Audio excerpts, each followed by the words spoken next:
Hello! Today's cherry pie will help your family spend some time together. If you wanna know how, watch this video till the end. Today we need cherry, eggs, flour, sugar, baking powder, vanilla sugar, sour cream, salt, and don't forget about butter. To our eggs we add some salt and start whipping it for 2 minutes. After 2 minutes whipping, add some vanilla sugar. Then add sugar by small portions.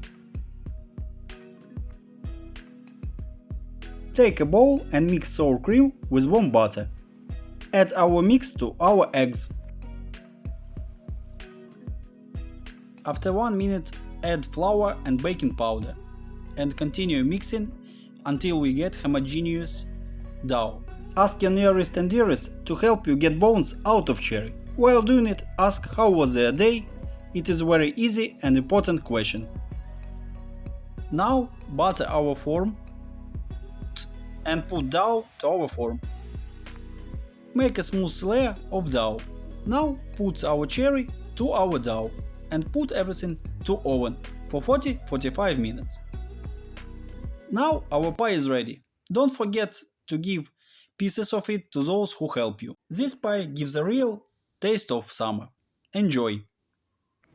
I hope you enjoy watching this video and you will spend more time with your family. Thanks for watching again and subscribe, comment and like. Have a nice day!